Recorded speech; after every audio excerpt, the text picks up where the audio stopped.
Good morning mga kabislan. So dito po tayo ngayon sa Binavista, Quezon. Ano po, yan. So new property tayo mga kabislan. Ang property po natin mga kabislan ay yan, tabi po siya ng kalsada. So actually ito po ay tuhog po ng kalsada. Yan.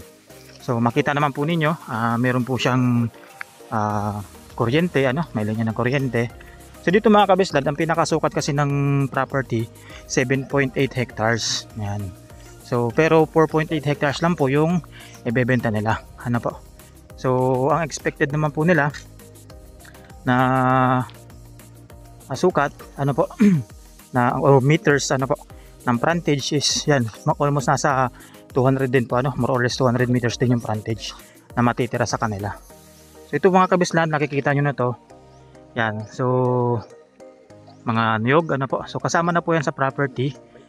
So meron na rin pong mga saging, yung mga ilang fruit bearing trees, marami po dito mga fruit bearing trees mga kabislan. Ang kasakop po yan sa property. So maganda kabislan, so kasi pasok naman po ditong even Toyota Vios, kahit nababang sasakyan. So even though na may mga rough road po siya, tulad po nito, yan rough road yan sa unahan. So hindi naman siya ganoon kasi ka sira yung daan, So ito may mga cemented, tapos may mga rough road din. So mula dito mga kabislan sa property hanggang highway, so mga 5 minutes drive lang po yung namin, yung tinakbo namin. So malapit lang din naman siya. And yan, malapit lang din po ito sa town proper ng Binavista, So kaya wala naman pong problema.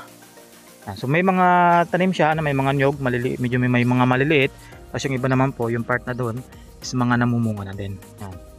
So yun ang pinaka dito mga kabislan, pinaka source ng income nitong property is talagang nyog, So meron ditong lukaran pero hindi sila sure kung masasakop ito nung 4.5 na ibebenta.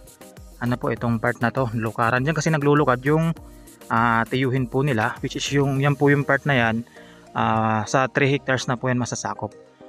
So ang may iwan sa kanila is yung part na tong nasa pwesto po natin.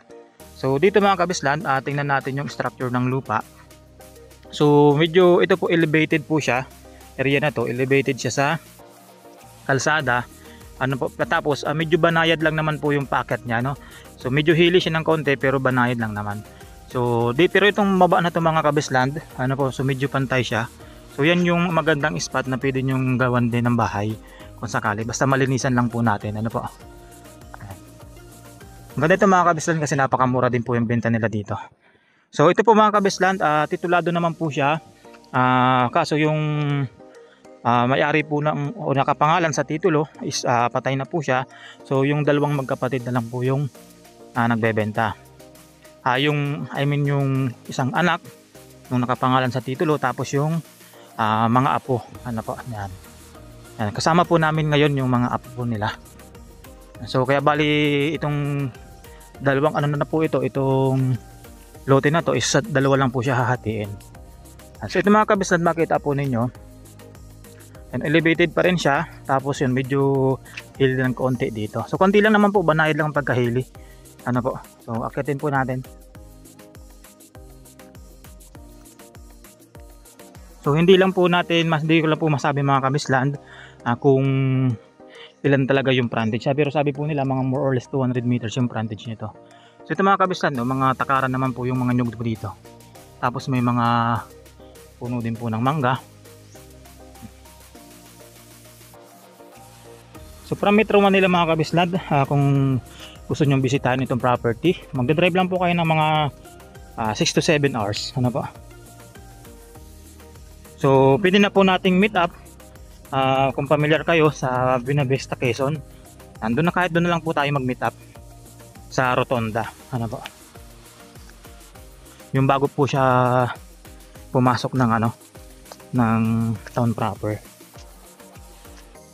So paakyat tayo mga kabislan, so ito inakit ko lang po siya, karon po yung kalsada.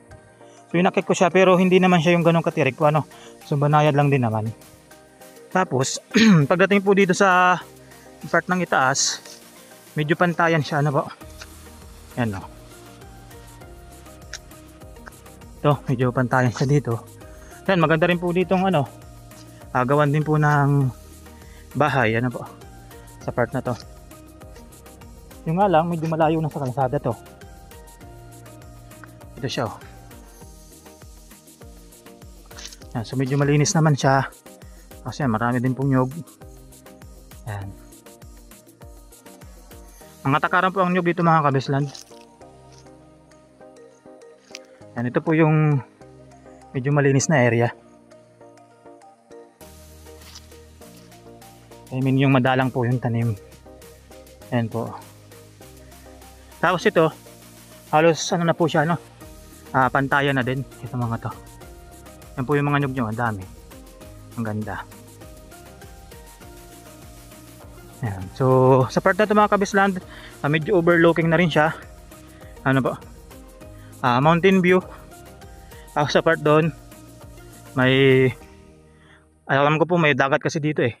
So hindi lang po masyadong makita kasi marami pong puno ng nyug. Ang ganda po ng spot na ito mga kabisland, no? Medyo tapos mahangin, ano, maaliwalas. Yan. So meron siyang mga bato-bato dito. Yan. So kung gusto nyo dito po ay gumawa ng rest house, yan, maganda rin naman pong spot. Ano lang naman po yung kalsada oh, sa dulo doon, napakalapit. Yan.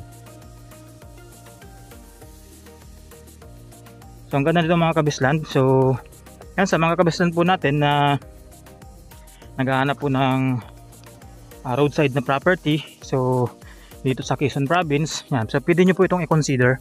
Ano po, ang ganda po niyan, no? So dito mga kabisland, maganda dito magtanim ng ano, mga kalamansi o mga grafted na fruit bearing trees. So tatanggalin lang din talaga natin yung mga kahoy-kahoy na to. Ano po? Yan, so para mapalitan ng mga namumunga. Sa mga kabisland, halos pantayan naman na siya. Ang ano lang talaga dito, yung mga gantong kahoy, ang medyo madaming ano, ang madaming tumubo.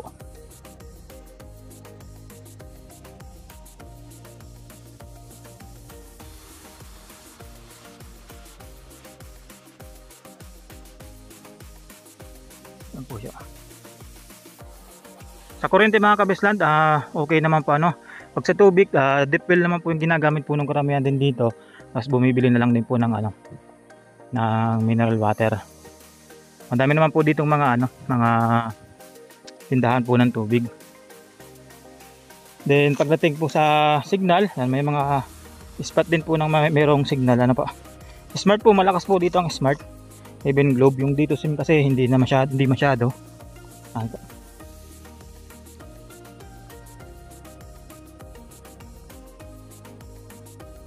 Yan, so kung gusto niyo po ito makita mga kabisland, schedule lang po kayo ng tripping, ano po. Yan, message lang po kayo sa aking Facebook page, Facebook account, and sa aking Viber, sa aking WhatsApp. Pwede po kayo mag-message. So yan, pasensya sa mga buyer po natin ano, na medyo hindi ko masyadong nare-replyan kasi halos araw-araw po tayo nasa area din. So nakaka-reply po ako minsan pagka-uwi ko na din. So balikan po natin mga kabisland, ano, yung kalsada. So ganyan lang naman po mga kabisland yung ano niya, yung lusong niya, ano. So banayad lang naman siya. So doon tayo dumaan sa dati nating dinaanan. So sa mga di pa nakakaalam, ano. So ang Buena Vista Quezon po mga kabisland, dito po yung lugar kung saan ito po yung gold capital ng Quezon Province. Ano po, itong Buena Vista.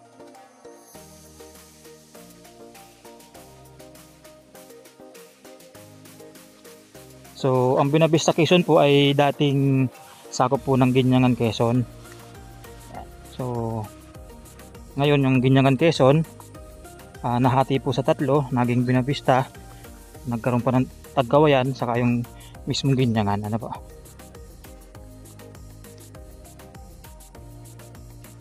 So pabalik po ako mga kabisland sa kalsada. Yan, so dito mga kabislan, ito po yung likod na part ng property. Ano po, yan. So, yan. So ito mga kabislan, hindi po ito kasama ng property, ano, pero makita po ninyo ang ginawa nila dito. Nagtanim po silang na mais. Ano po, so ito po mga kabislan, simbahan po ng Iglesia ni Cristo, itong part na to. Tapos marami naman dito mga kabislan, mga kabahayan. Ano po, yan. So ito, dito po yung likod ng property, ano, pakita ko lang po sa inyo. So malapit lang din po sa Barangay Road, ano po, yan. Yan. So ito yan, oh, Iglesia po ni Cristo yan. So halos boundary daw po nila ito, tabi po nila ng property.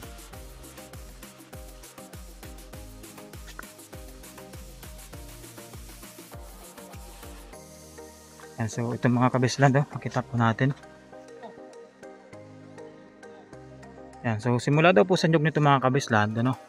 Yan, so part na po ito ng property. Ano po, yan. Pero hindi po mga kabislan sakop itong maisan, ano, itong mais na to. Yan. So dito mga kabislan, ano, halos pantayan na po siya. So hindi siya kasama yung maisan, pag ganun po siya. Ano, matawid po tayo ng ano. Pero dito po ay kagandaan nito mga kabislan, pantayan po dito. Itong part na mga mais na to, hindi ko lang alam kung sa amin na to, pero alam ko dyan sa may likod ng burol amin yun. Basta pag ganun yan. So ang ganda nito mga kabislan, mahangin. Yan. So ang ganda po nitong likod ng property kasi parang ito rin yung frontage kasi nandito po yung parang sentro Tapos overlooking siya, oh. Yan. Ito po siya. Ang ganda niya, oh. Yan. So nandito po tayo sa loob ng property mga kabislan. Sakop po yan mais na sa inyo, hindi? Ay ba sa yan? Kasi wala nakakalam kasi. Pero alam ko may mga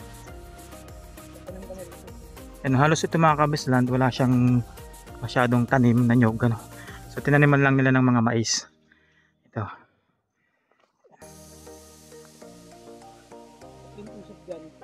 tatanim silang mais, tatanim din silang niyog. So kagandahan kasi mga kabislan, pag mga ganyang mga medyo pagburol, ano po, yan, root crops, mais, ano po ang magandang itanim talaga. So wala naman pong sayang talaga na lupa, ano po. Yan, so depende na lang po talaga kung ano po yung mga bagay na tatanim. Yan, kasako po yan sa property. Ganda. Ayan mga pwede. Yan, so may mga fruit bearing trees din po dito. Ano po.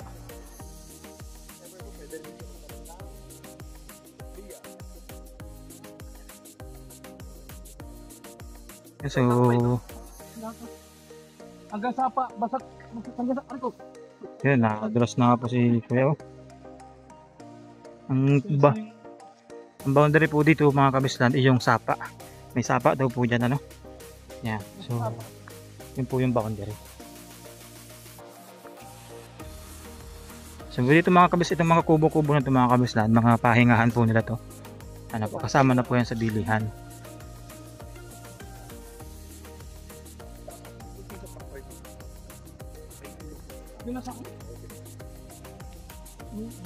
Yan, so puntahan po natin mga kabislan yung sapa, ano.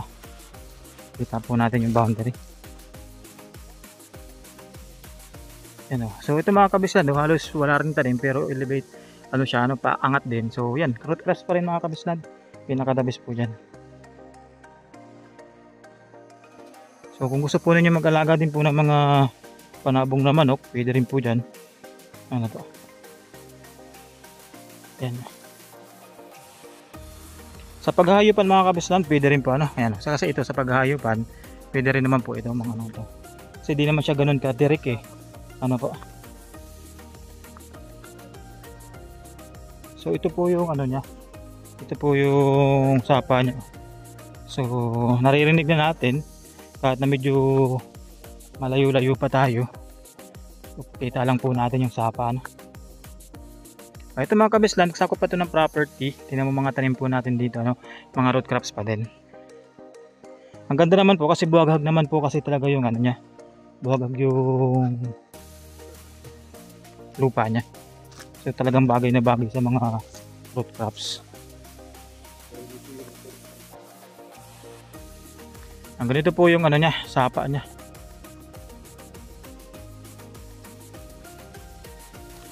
Yan po siya. Medyo malakas po ang ano ha. Malakas po yung ano niya, daloy. Yan po siya. Kaso ngayon, medyo ano lang yung ano, madumi yung tubig niya. So, yan. Running water po siya. Tapos medyo malalim, may mga part po na malalalim, ano. So, ito yung part lang na tinatawidan kaya medyo mababaw po dito. Tinambakan po nila ng ano tinambakan ng bato. Yan, kasi sa paghahayupan mga kawislan sa taniman, the best na the best po ito. Makita po ninyo, napakaganda. So yung part na doon, ito mga kawislan nyuga na to, hindi na po yung kasama. Kasi nandito lang naman po sa baba yung ilog, yung sapa. So quality ito mga kawislan, itong property na to. Yan, makita po ninyo yung klase po ng lupa dito. Yan, buwaghag po yung yung lupa, tapos yun, medyo itim, napaka-healthy, napakaganda. Tutaba po ng ng mga balinghoy. So yun, doon sila umiigib po ng tubig sa sa sapa, pangdilig din dito. Yan, kaya napakaganda.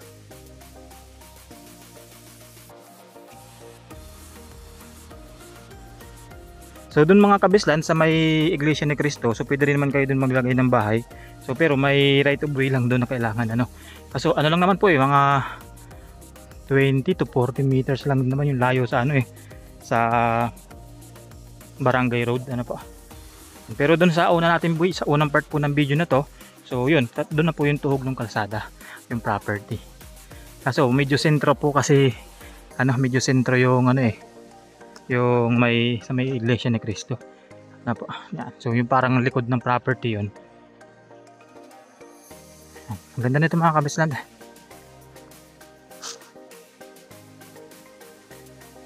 So yan, madami na rin pong mga tanim na saging.